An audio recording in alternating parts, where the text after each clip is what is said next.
Capítulo 1. Sua esposa. A parte difícil para a esposa que ora, além do sacrifício do tempo, é manter um coração puro. Ele deve estar limpo diante de Deus para que você possa ver os bons resultados. É por isso que, antes de orar pelo marido, deve-se começar a orar pela esposa. Se você sentir ressentimento, ira, incapacidade de perdoar ou tiver uma atitude ímpia, mesmo que haja uma boa razão para isso, terá dificuldade de obter respostas às suas orações. Mas, se puder entregar estes sentimentos a Deus com total sinceridade e depois passar a oração, não há nada que possa mudar mais dramaticamente um casamento. Algumas vezes, as esposas sabotam suas próprias orações por não orar com o coração puro. Levei algum tempo para entender isso. Minha oração favorita de 3 palavras. Eu gostaria de dizer que tenho orado regularmente por meu marido desde o começo do nosso casamento até hoje, mas não fiz isso. Pelo menos, não como estou sugerindo neste livro. É claro que orei. As orações eram curtas. Protege o Senhor. Eram específicas. Salve o nosso casamento. Mas, geralmente, fazia minha oração favorita de 3 palavras. Ó Senhor, transforma-o. Quando nos casamos, eu era recém-convertida, saindo de uma vida de grande escravidão e erro, e tinha muito que aprender sobre o poder libertador e restaurador de Deus. Pensei que me havia casado com um homem praticamente perfeito, e o que não era perfeito era interessante. Com o passar do tempo, o interessante passou a irritar-me, e o perfeito transformou-se em um excesso de perfeccionismo. Cheguei à conclusão de que o que mais me irritava nele tinha de ser mudado, e então tudo ficaria bem. Levei alguns anos para compreender que meu marido jamais se tornaria aquela imagem que eu idealizara. Foram necessários mais alguns anos para entender que eu não poderia transformá-lo a meu modo. De fato, só quando levei a Deus o que me preocupava é que comecei a ver alguma diferença. As coisas também não aconteceram da maneira como pensei que seriam. Foi em mim que Deus trabalhou primeiro. Fui eu que comecei a mudar. Meu coração tinha de ser abrandado, humilhado, moldado, quebrantado e reconstruído antes que Deus sequer começasse a trabalhar em meu marido. Tive de aprender a ver as coisas segundo a perspectiva de Deus e não como eu pensava que deveriam ser. Aos poucos, compreendi que é impossível entregar-se à oração por seu marido sem primeiro examinar o seu próprio coração.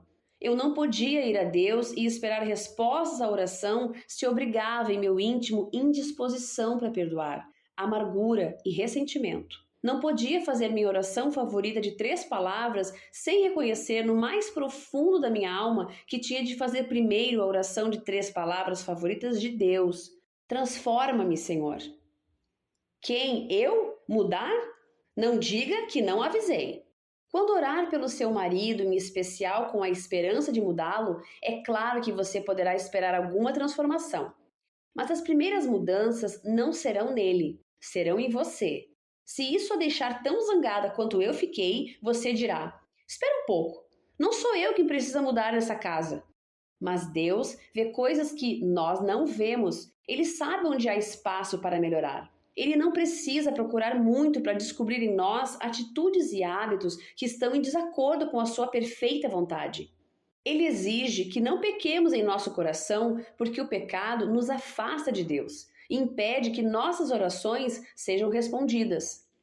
Se eu no coração contemplar a vaidade, iniquidade, o Senhor não me teria ouvido. Salmo 66:18. Deus quer que nossos corações permaneçam retos para que as respostas às nossas orações não sejam prejudicadas. Esta exigência é especialmente difícil quando você sente que seu marido pecou contra você com grosseria, desrespeito, indiferença, irresponsabilidade, infidelidade, abandono, crueldade ou abuso. Mas Deus considera os pecados de falta de perdão, ira, ódio, autopiedade, desamor e vingança tão nocivos quanto quaisquer outros. Confesse essas faltas a Deus e peça que a liberte de tudo que não venha dele. Um dos maiores presentes que você pode dar a seu marido é a sua integridade. A ferramenta mais eficaz para transformá-lo pode ser a sua própria transformação. Não se preocupe, eu também lutei contra tudo isso. De fato, toda vez que meu marido e eu chegávamos a um impasse, Deus e eu conversávamos mais ou menos assim: Está vendo como ele é, Senhor? Você está vendo como você é? Senhor, está dizendo que há coisas que gostaria de mudar em mim? Muitas coisas. Está pronta para ouvi-las?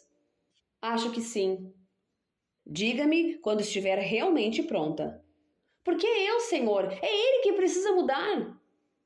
O ponto não é quem precisa mudar. O ponto é quem está disposto a mudar. Mas Deus, isso não é justo. Eu nunca disse que a vida é justa, mas sim que eu sou justo. Mas eu... Alguém tem de estar disposto a mudar. Mas é importante preservar o seu casamento? Muito importante. As outras opções são inaceitáveis. Já apresentei o meu caso. Vamos começar mudando você. Ajude-me a tomar a atitude certa sobre isso, Senhor. E isso cabe a você. Tenho de orar por meu marido mesmo que ele não esteja orando por mim? É isso mesmo. Mas isso não é... Está bem, eu me lembro. A vida não é justa, o Senhor é justo. Um aceno silencioso do céu. Desisto. Pode continuar. Isso vai doer. Mudar. Não acredito que esteja dizendo isso. Pode transformar-me, Senhor. Doloroso? Sim. Morrer para si mesma é sempre dolorido, especialmente quando você está convencida de que a outra pessoa precisa de mais mudanças do que você. Mas esse tipo de sofrimento leva à vida. A outra alternativa é também dolorosa. O seu final é a morte de um sonho, de uma relação, de um casamento e de uma família. Deus pode ressuscitar o casamento mais morto que existe, mas é preciso humilhar-nos diante dele e desejar viver do seu modo, com perdão, bondade e amor.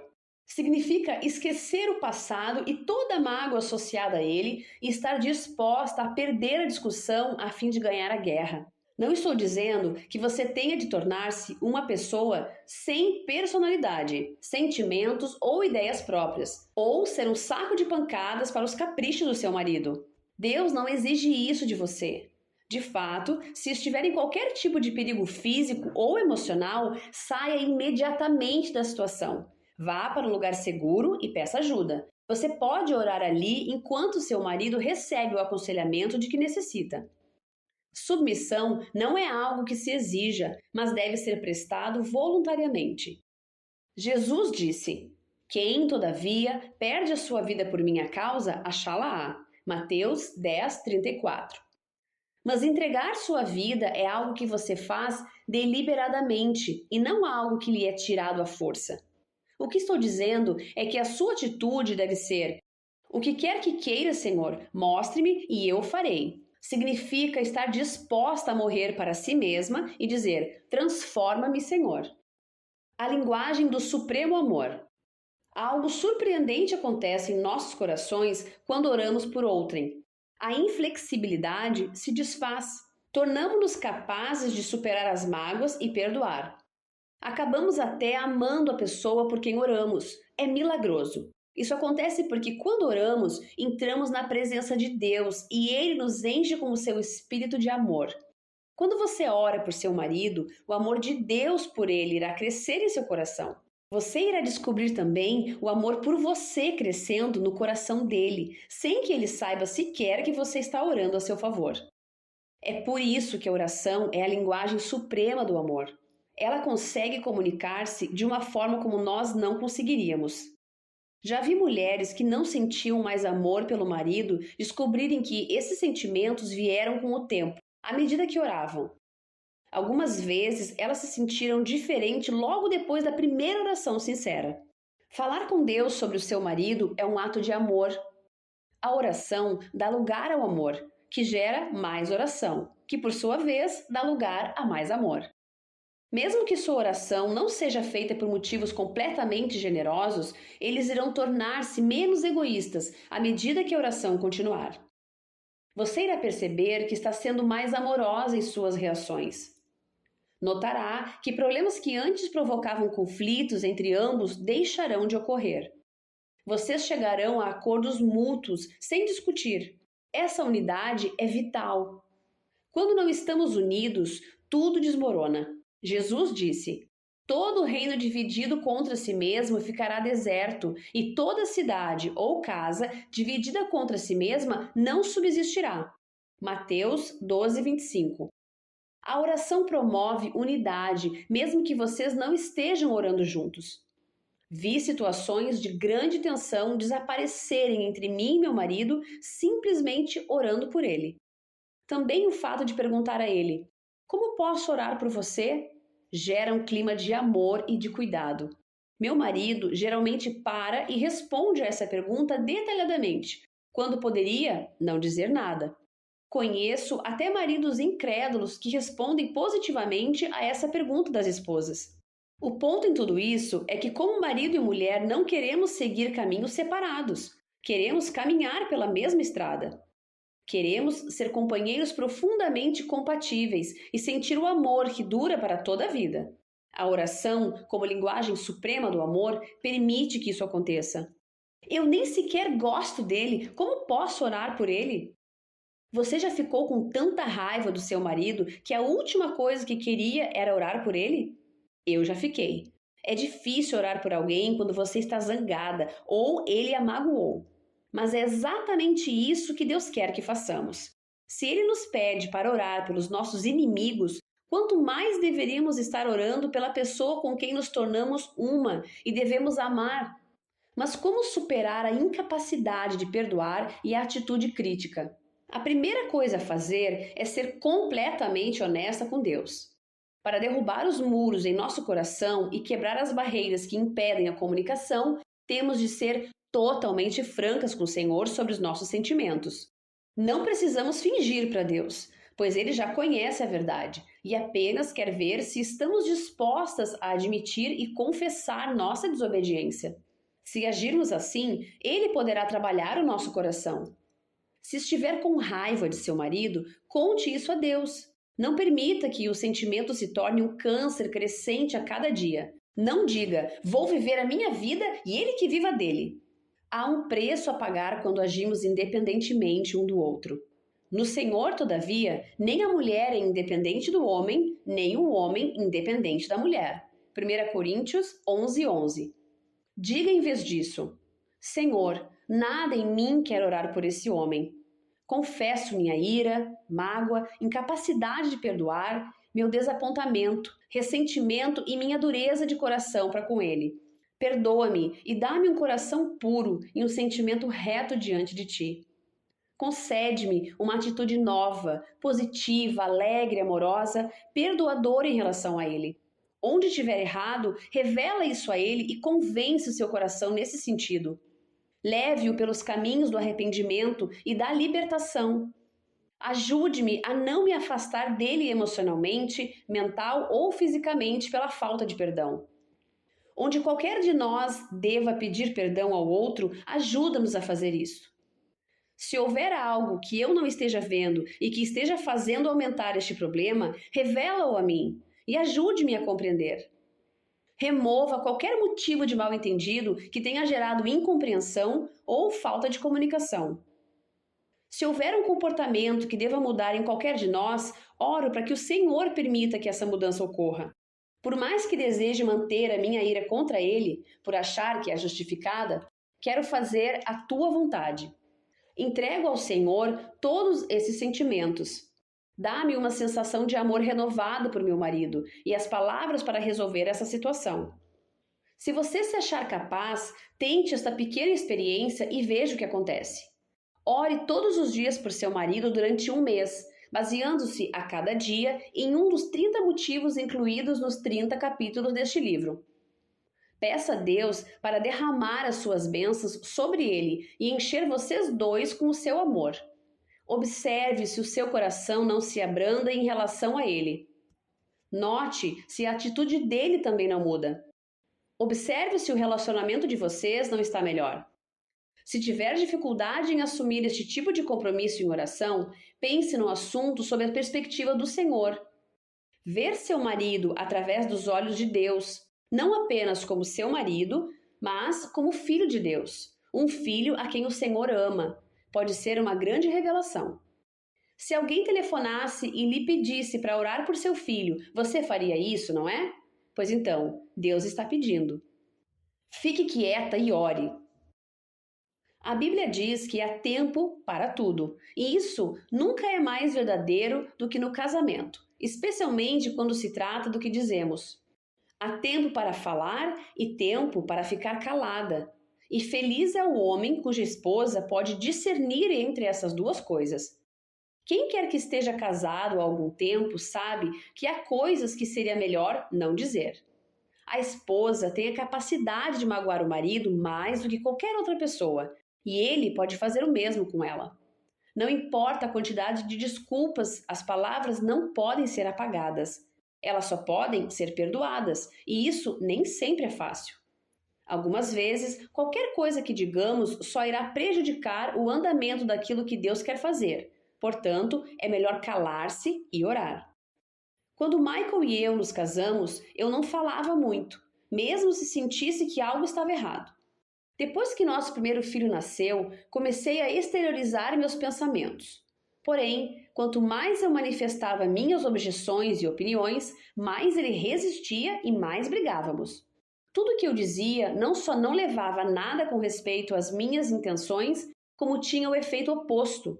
Levei anos para aprender o que milhares de mulheres aprenderam no decorrer dos séculos. Implicar não adianta. Criticar não adianta. Algumas vezes, só falar também não adianta. Descobri que a oração é a única coisa que sempre funciona. A segurança que a oração lhe oferece reside no fato de que você precisa da mediação de Deus para fazê-la. Isso significa que você não pode livrar-se com atitudes, pensamentos ou motivos errados. Quando oramos, Deus revela em nossa personalidade aquilo que resiste à sua ordem das coisas. Meu marido não fará algo que ele não queira, e se o fizer, os membros mais próximos de sua família pagarão por isso. Se há alguma coisa que eu realmente quero que ele faça, aprendi que devo orar sobre o assunto, até que eu tenha a paz de Deus em meu coração para só então pedir.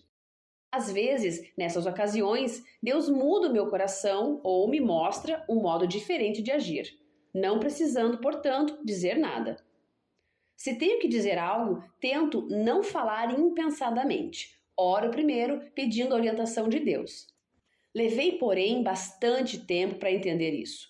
Num dia em que li o provérbio, melhor é morar numa terra deserta do que com a mulher rixosa e iracunda, Provérbios 21:19, por alguma razão essas palavras tocaram um ponto sensível. Mas, Senhor, questionei, e o provérbio 27:5, melhor é a repreensão franca do que o amor encoberto? As esposas não têm de dizer aos maridos quando alguma coisa está errada? Ele replicou: tudo tem o seu tempo determinado, e há tempo para todo propósito debaixo do céu. Tempo de estar calado e tempo de falar. Eclesiastes 1:7. O problema é que você não sabe quando fazer uma coisa ou outra, e não sabe como fazê-la em amor. Está bem, Senhor, disse eu. Mostre-me como falar e quando ficar calado e orar. A primeira oportunidade para isso veio na mesma hora. Eu havia começado um novo grupo de oração feminino em minha casa, e as vidas se transformaram tanto que sugeri a meu marido que começasse um grupo assim com os homens. Mas ele não quis nem saber do assunto. Não tenho tempo, foi a resposta de desagrado com a ideia. Quanto mais eu falava a respeito, mais irritado Michael ficava. Depois de receber a instrução de Deus, cale-se e ore, decidi tentar essa abordagem. Deixei de falar na questão e comecei a orar. Pedi também ao meu grupo de oração que orasse comigo. Fazia mais de 2 anos que eu deixara de mencionar o assunto a ele e começara a orar, quando Michael anunciou um dia subitamente que estava organizando um grupo semanal de oração para homens. O grupo continua se reunindo desde então e meu marido ainda não sabe que eu orei. Embora tenha levado mais tempo do que eu queria, o fato aconteceu. E houve paz na espera, o que não haveria ocorrido se não tivesse ficado calada. Na Bíblia, a rainha Esther orou, jejuou e buscou o tempo de Deus antes de aproximar-se do marido, o rei, para tratar de um assunto muito sério. Ela não entrou correndo e gritando: seus amigos marginais vão acabar com a nossa vida. Em vez disso, ela orou primeiro e cuidou do marido com amor enquanto Deus preparava o coração dele. O Senhor sempre nos dará as palavras para dizer e nos mostrará quando dizê-las, se pedirmos isso a Ele. O momento oportuno é tudo. O Senhor sempre nos dará as palavras para dizer e nos mostrará quando dizê-las, se pedirmos isso a Ele. O momento oportuno é tudo. Conheci pessoas que usam a desculpa de serem sinceras para destruir outros com as suas palavras. A Bíblia diz: o insensato expande toda a sua ira, mas o sábio, afinal, lhe a reprime. Provérbios 29:11. Em outras palavras, é insensato manifestar todo tipo de ideia e sentimento. Ser sincera não significa que você tem de ser completamente franca em todos os seus comentários. Isso magoa as pessoas. Embora a franqueza seja um requisito para o casamento bem-sucedido, dizer a seu marido tudo o que há de errado com ele não é recomendável, pois isso provavelmente não corresponderá a toda a verdade. A verdade total é aquela vista da perspectiva de Deus, e ele, sem dúvida, não tem o mesmo problema que você tem com alguns atos de seu marido. Nosso objetivo não deve ser obrigar nossos maridos a fazer o que nós queremos, mas sim entregá-los a Deus para que Ele os leve a agir de acordo com o que o Senhor quer. Tenha cuidado para distinguir a diferença entre o que é verdadeiramente certo e errado. Se o problema não se encaixar de modo claro numa dessas categorias, mantenha as suas opiniões pessoais para si mesma, ou ore sobre elas e depois, conforme o Senhor a guiar, discuta-as calmamente. A Bíblia diz: não se precipites com a tua boca, nem o teu coração se apresse a pronunciar palavra alguma diante de Deus, porque Deus está nos céus e tu na terra. Portanto, sejam poucas as tuas palavras. Eclesiastes 5:2. Há ocasiões em que você deve apenas ouvir e não dar conselhos, apoiar e não fazer críticas construtivas. Não estou sugerindo, de forma alguma, que você se torne um capacho tímido que nunca confronta seu marido com a verdade, em especial quando for para o bem dele. Sem dúvida, você deve expressar claramente suas ideias e sentimentos. Mas, uma vez que ele os tenha ouvido, não continue a pressioná-lo até que a questão se torne um ponto de discórdia e conflito. Se tiver de dizer algumas palavras duras, peça a Deus para ajudá-la a escolher o melhor momento para isso. Ore pedindo as palavras certas e para que o coração do seu marido esteja totalmente aberto. Sei que será difícil se for algo que você está ansiosa para dizer. Mas, por mais difícil que pareça, é melhor deixar que Deus ouça primeiro, a fim de temperar as palavras com o seu espírito. Isto é especialmente verdadeiro quando a comunicação entre ambos cessou por completo e cada palavra só traz mais sofrimento. Gostaria de ter aprendido há mais tempo a orar antes de falar. Minhas palavras frequentemente provocavam uma reação defensiva em meu marido, resultando em respostas ásperas que ambos lamentávamos. Ele julgava que, com as minhas sugestões, eu o estava pressionando a fazer ou a ser algo, embora eu sempre tivesse em mente o seu bem. Era preciso que Deus falasse com ele. Quando vivemos pelo poder de Deus, em vez de pelas nossas próprias forças, não temos de lutar pelo poder com nossas palavras. Porque o reino de Deus consiste não em palavras, mas em poder. 1 Coríntios 4:20. Não são as palavras que dizemos que fazem diferença, mas o poder de Deus que as acompanha. Você ficará surpresa ao ver quanto poder as suas palavras têm quando ora antes de falar. Ficará ainda mais espantada com o que pode acontecer quando se cala e deixa Deus trabalhar. Se o seu marido não é cristão, provavelmente você já sabe qual será a reação dele ao falar-lhe sobre o Senhor, em especial se ele não responder das primeiras vezes em que você tentou falar a respeito. Não se trata de não poder dizer nada a ele, mas se o que você diz sempre é recebido com indiferença ou irritação, o passo seguinte é manter-se calada e orar. A Bíblia nos ensina que a mulher pode ganhar o marido sem dizer palavra, porque o que ele observa na esposa fala mais alto do que o que ela lhe diz. Sejam ganhos os maridos sem palavra alguma, por meio do procedimento de suas esposas. 1 Pedro 3:1. Mesmo que as coisas ainda não estejam como Deus afirma, ele nos fala a respeito delas como se já fossem realidade. Você pode fazer isso também. Pode dizer: não vou fingir, mas vou falar de coisas que não fazem parte da vida de meu marido como se já fizessem. Embora ele não tenha fé, vou orar por ele como se tivesse.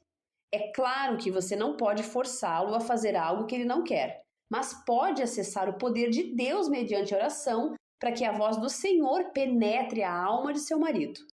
Não importa quanto tempo você tenha de orar para que ele venha conhecer a Deus, mesmo que leve a vida inteira, o tempo não terá sido desperdiçado. Enquanto isso, quer seu marido seja ou não cristão, você poderá fazer todas as orações deste livro por ele e esperar ver respostas importantes para elas. Criando um lar. Não importa até que ponto você é liberada. Se for casada, haverá sempre duas áreas que, no final das contas, serão de sua responsabilidade: a casa e os filhos. Mesmo que você seja a única que trabalhe e que seu marido fique em casa para cuidar dos afazeres domésticos e dos filhos. Espera-se que você mantenha sua casa como um santuário de paz, uma fonte de alegria, aceitação, rejuvenescimento, educação, descanso e amor para sua família. Além disso, espera-se que você seja sexualmente atraente, boa cozinheira, boa mãe, além de física, emocional e espiritualmente preparada. Isso é demais para a maioria das mulheres. Porém, as boas notícias são que você não precisa fazer tudo sozinha. Pode buscar a ajuda de Deus. Peça ao Senhor para mostrar-lhe como tornar o seu lar um abrigo seguro, que proteja sua família. Um lugar onde exista criatividade e comunicação contínua. Peça a Deus para ajudá-la a manter a casa limpa, a roupa lavada, a cozinha em ordem, a despensa e a geladeira cheias e as camas arrumadas. Trata-se de coisas básicas pelas quais o homem talvez não elogie a esposa todos os dias, ou nunca, mas ele notará se não forem feitas. Meu marido pode não abrir o armário para procurar uma lâmpada ou uma pilha durante meses, mas quando faz isso, quer que elas estejam lá. Ele também não quer sair tarde do trabalho e, ao chegar em casa certa noite, descobrir que não há pão para um sanduíche. Faça o máximo para que essas coisas não faltem. Peço a Deus que me ajude a manter uma casa que leve meu marido a ter prazer em voltar para ela e em convidar os amigos. Não é necessário possuir mobília cara ou contratar um decorador para fazer tudo isso. Minha primeira casa era pequena e a mobília de segunda mão. Pintei-a inteirinha com a ajuda de uma amiga e a tornei aconchegante. Isso só exige um pouco de bom senso e cuidado. Parte de tornar a casa um lar é permitir que seu marido seja o cabeça, para que você possa ser o coração. Tentar ser ambas as coisas é demais. Deus colocou o marido como cabeça da família, quer ele mereça ou não, quer ele desempenhe essa função adequadamente ou não. Essa é a ordem de Deus para as coisas. Isso não significa que uma posição é mais importante do que a outra. Elas andam juntas. Se o seu marido deve ser o cabeça da casa, você tem de permitir-lhe a liderança. Se você deve ser o coração do lar, terá de dar os passos necessários para isso, ainda que você contribua de modo relevante para o sustento financeiro. Tentar inverter essa ordem dá lugar a um constante conflito. Não estou querendo dizer que a mulher não pode trabalhar e que o marido não pode cuidar da casa. As atitudes do coração e da cabeça é que fazem a diferença. Houve semanas, enquanto eu terminava um livro, em que meu marido tomou conta das crianças e da casa, para que eu pudesse cumprir os prazos. Isso nunca depreciou a sua autoridade ou me fez usurpar a sua posição. Foi algo que ele fez por mim. Houve ocasiões em que ele precisou que eu trabalhasse para que ele pudesse descansar. Fiz isso por ele. Trata-se de um equilíbrio delicado para a maioria das pessoas e, portanto, é melhor orar para que a integridade das duas posições no lar, cabeça e coração, não fiquem comprometidas. Manter a ordem na casa não significa que ela tem de ser perfeita, mas não deve ficar fora de controle. Se você estiver trabalhando tanto quanto ele para o sustento da casa, as responsabilidades domésticas devem ser compartilhadas. Se ele não quiser compartilhá-las, gastar uma certa quantia em dinheiro para que alguém ajude você algumas horas por semana é mais barato do que um divórcio, um terapeuta, um médico ou um funeral. Peça a Deus que lhe mostre o que fazer nesse caso. Tudo o que eu disse sobre o lar se aplica também ao seu corpo, alma e espírito. Algum esforço deve ser feito para mantê-los. Ouvi certa vez um programa de rádio em que uma mulher telefonou para queixar-se a um psicólogo que o marido lhe dissera que não era mais atraente. O psicólogo respondeu: "O que você está fazendo para ser atraente?" A mulher não teve resposta. O ponto é esse: ser atraente não acontece por si só. As mulheres mais deslumbrantes do mundo fazem muito para manter sua aparência sempre atraente. A rainha Esther era uma das mulheres mais belas em seu país, e mesmo assim, ela passou 1 ano se embelezando antes de encontrar o rei. Temos de perguntar a nós próprias a mesma coisa. O que estou fazendo para me tornar atraente para o meu marido? Estou sempre limpa e cheirosa? Faço exercícios com frequência para manter meu corpo interna e externamente sadio? Procuro preservar minhas forças e vitalidade com uma dieta sadia? Minhas roupas são atraentes? E mais importante que tudo, passo o tempo a sós com Deus todos os dias? Garanto que quanto mais tempo você passar com o Senhor, mais radiante se tornará. Enganosa é a graça e vã a formosura, mas a mulher que teme ao Senhor, essa será louvada. Provérbios 31:30. Você precisa investir em si mesma, sua saúde e seu futuro. É egoísmo não fazer isso. Ore a Deus para mostrar-lhe os primeiros passos e depois capacitá-la a dá-los. Convide o Espírito Santo para habitar no seu coração e no seu lar. Libertando-se das expectativas. Estávamos casados há pouco quando um dia meu marido me telefonou do escritório e pediu que eu preparasse um prato especial de frango para o jantar. Fui ao supermercado, comprei os ingredientes, preparei o prato e quando ele chegou em casa foi entrando dizendo: "Não estou com vontade de comer frango hoje, prefiro carne."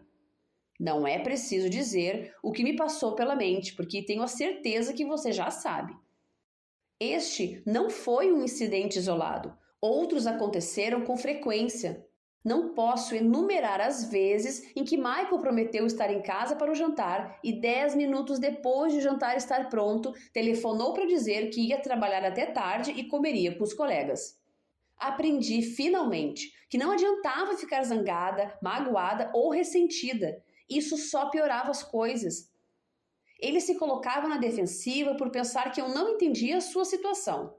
Compreendi que era mais saudável para nós dois se eu deixasse de lado minhas expectativas. A partir de então, preparava as refeições apenas para mim e as crianças. Se Michael pudesse juntar-se a nós, era uma surpresa agradável. Se não pudesse, eu conseguia sobreviver. Aprendi que quando coisas desagradáveis acontecem, é melhor lembrar-me das boas qualidades de meu marido.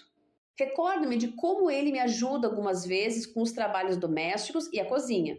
Ele é fiel e não me dá motivos para duvidar disso. É cristão e vai à igreja, lê a Bíblia, ora e possui padrões morais elevados. Ele me ama e a nossos filhos. Usa seus talentos para a glória de Deus. É um homem bom e generoso. As coisas poderiam ser bem piores, portanto, não vou me queixar se ele está ou não em casa para o jantar. Acho que, se eu pudesse ajudar uma recém-casada em qualquer área, seria para dissuadi-la de iniciar o casamento com uma enorme lista de expectativas e depois frustrar-se porque o marido não corresponde a elas. É claro que há alguns itens básicos que devem ser tratados antes do casamento, tais como fidelidade, sustento financeiro, honestidade, bondade, decência, padrões morais elevados, amor e proteção. Se você não tiver essas coisas, poderá pedi-las. Se ainda assim não conseguir obtê-las, poderá orar. Mas quando se trata de pontos específicos, você não pode exigir que uma única pessoa satisfaça todas as suas necessidades. O homem pode sentir-se excessivamente pressionado em ter de fazer isso e ainda realizar seus sonhos. Em vez disso, leve suas necessidades a Deus em oração e espere dele as respostas. Se tentarmos controlar nossos maridos com uma enorme lista a qual devem corresponder e depois ficamos zangadas quando eles não conseguem, nós é que estamos erradas. Os maiores problemas em meu casamento ocorreram quando minhas expectativas do que eu pensava que Michael devia ser ou fazer não coincidiam com a realidade de quem ele era. Livre-se do maior número possível de expectativas. As mudanças que você gostaria que ocorressem em seu marido ou que ele tenta fazer em si mesmo para agradar você estão condenadas ao fracasso e trarão desapontamentos para ambos. Em vez disso, peça a Deus para fazer quaisquer mudanças necessárias.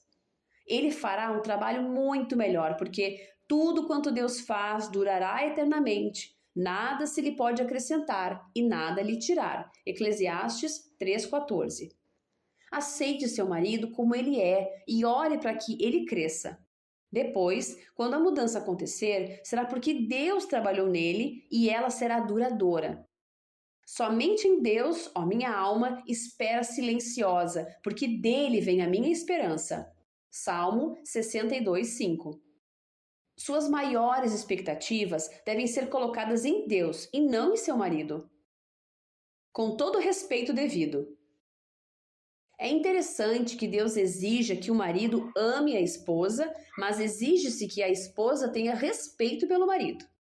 Não obstante, vós, cada um por si, também ame a sua própria esposa como a si mesmo, e a esposa respeite o seu marido. Efésios 5:33. Suponho que mulher alguma iria casar-se com um homem a quem não amasse, mas é comum que a mulher perca o respeito pelo marido depois de estarem casados há algum tempo. A perda de respeito parece preceder a perda de amor, e é mais triste para o homem do que pensamos. As consequências podem ser muito sérias.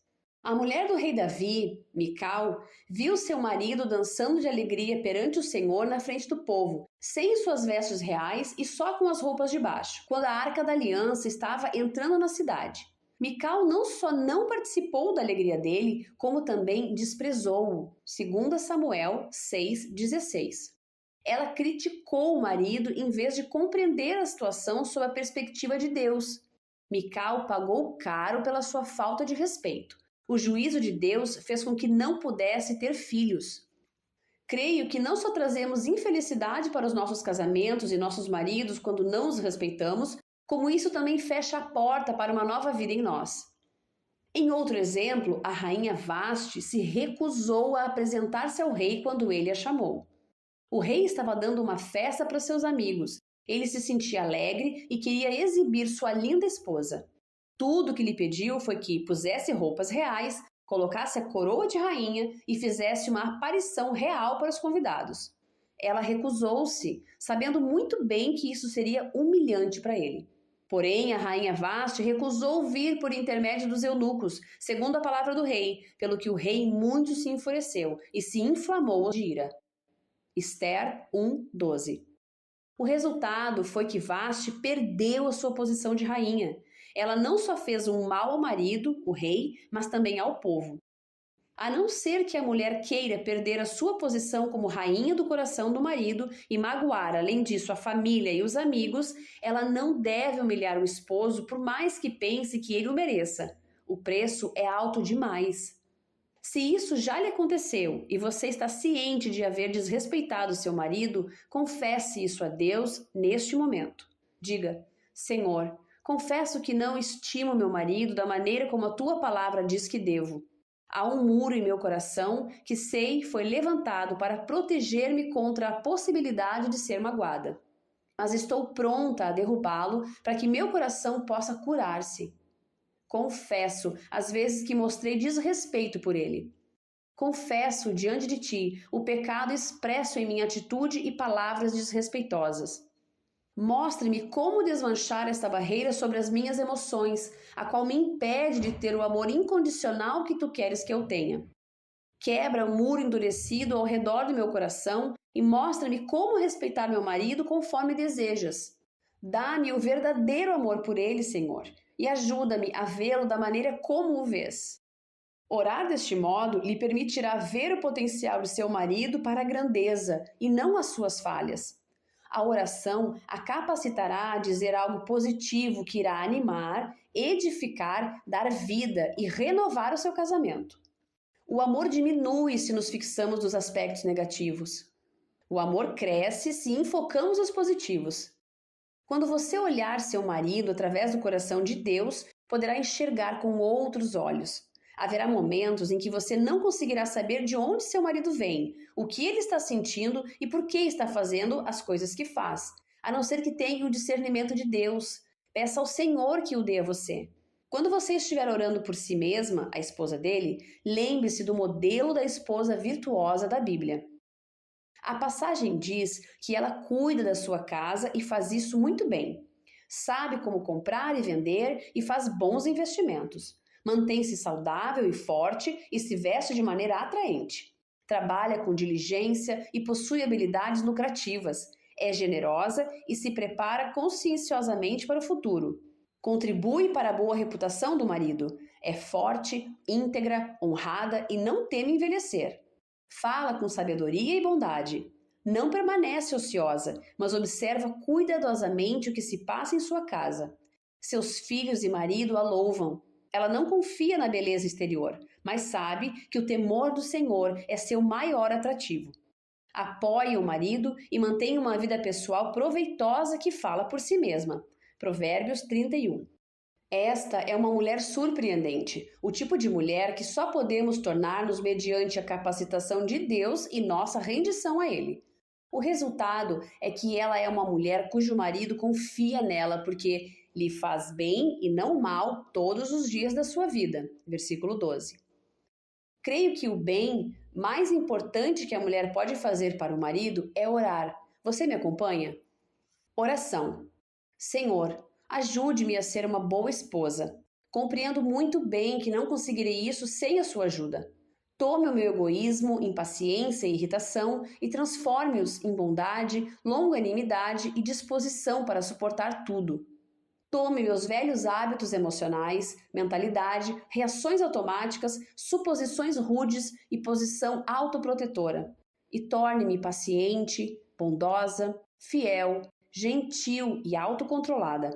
Tome a dureza do meu coração e derrube os muros com o seu ariete da revelação. Dê-me um novo coração e trabalhe em mim o seu amor, paz e alegria. Gálatas 5, 22 e 23. Não posso ser mais do que sou neste momento. Só o Senhor pode transformar-me. Mostre-me onde há pecado em meu coração, especialmente em relação ao meu marido. Confesso as vezes em que mostrei falta de amor, fui crítica, zanguei-me, ressenti-me, fui desrespeitosa e não pude perdoá-lo. Ajude-me a livrar-me de qualquer mágoa, ira ou desapontamento que possa sentir e a perdoá-lo como o Senhor faz, total e completamente, sem ressentimentos. Faça de mim um instrumento de reconciliação, paz e cura nesse casamento. Capacite-nos para nos comunicarmos bem e livra-nos do limiar da separação que leva ao divórcio. Faça de mim ajudadora, companheira, defensora, amiga e apoio do meu marido. Ajude-me a criar um lugar tranquilo, repousante e seguro para o qual ele possa retornar ao fim do dia. Ensina-me a cuidar de mim mesma e a permanecer atraente para ele. Faça com que eu cresça e me torne uma mulher criativa e confiante, rica de mente, alma e espírito. Faça de mim o tipo de mulher da qual ele possa orgulhar-se como esposa. Coloco todas as minhas expectativas na sua cruz. Liberto meu marido do fardo de satisfazer-me em áreas em que devo esperar isso do Senhor. Ajude-me a aceitá-lo como ele é e não procurar mudá-lo. Compreendo que, em alguns aspectos, ele nunca mude, mas, ao mesmo tempo, eu o libero de mudar em coisas que jamais pensei que ele poderia. Deixo quaisquer mudanças que precisem ser feitas nas mãos do Senhor, aceitando plenamente que nenhum de nós dois é perfeito, e jamais será. Só o Senhor, meu Deus, é perfeito e peço que nos aperfeiçoe. Ensina-me a orar por meu marido e a fazer das minhas orações uma verdadeira linguagem de amor. Onde o amor morreu, renove o Senhor. Mostre-me como é de fato o verdadeiro amor e como compartilhá-lo com meu marido. Traga unidade entre nós, para que possamos concordar em tudo. Amós 3:3. Que o Deus da paciência e do consolo nos conceda ter o mesmo sentimento de um para com o outro, segundo Cristo Jesus. Romanos 15:5. Faça de nós uma equipe, trabalhando juntos, ignorando as falhas e fraquezas mútuas para o bem maior do casamento, e não seguindo vidas separadas, competitivas ou independentes. Ajude-nos a buscar as coisas que promovem a paz e aquelas com as quais possamos edificar um ao outro. Romanos 14:19. Que possamos ser inteiramente unidos na mesma disposição mental e no mesmo parecer. 1 Coríntios 1:10. Oro para que o nosso compromisso com o Senhor e um com o outro fique cada dia mais forte. Capacite-o para ser o chefe da casa como o Senhor o fez para ser e mostre-me como apoiá-lo e respeitá-lo enquanto ele procura desempenhar essa posição de liderança. Ajude-me a compreender os seus sonhos e ver as coisas da perspectiva dele. Revele-me o que ele quer e o que precisa e mostre-me os problemas em potencial antes de ocorrerem. Sopre a sua vida, ó Deus, nesse casamento. Faça de mim uma nova pessoa, Senhor. Dê-me uma nova perspectiva, um ponto de vista positivo e uma relação renovada com o homem que o Senhor me deu. Ajude-me a vê-lo com novos olhos, nova apreciação, novo amor, nova compaixão e nova aceitação. Dê a meu marido uma nova mulher, e que seja eu. Instrumentos de poder. Por isso vos digo que tudo quanto em oração pedirdes, crede que recebestes, e será assim convosco. E quando estiverdes orando, se tendes alguma coisa contra alguém, perdoai, para que vosso Pai Celestial vos perdoe as vossas ofensas. Marcos 11, 24 e 25. Antes, sede uns para com os outros benignos, compassivos, perdoando-vos uns aos outros, como também Deus em Cristo vos perdoou. Efésios 4, 32. Pedi e dar-se-vos-á. Buscai e achareis. Batei e abrir-se-vos-á. Pois todo o que pede recebe, o que busca encontra, e a quem bate, abrir-se-lhes-á. Mateus 7, 7 e 8. Com a sabedoria edifica-se a casa, e com a inteligência ela se firma. Pelo conhecimento se encherão as câmaras de toda sorte de bens preciosos e deleitáveis. Provérbios 24, 13 e 4. E não nos cansemos de fazer o bem, porque a seu tempo ceifaremos, se não desfalecermos. Gálatas 6, 9.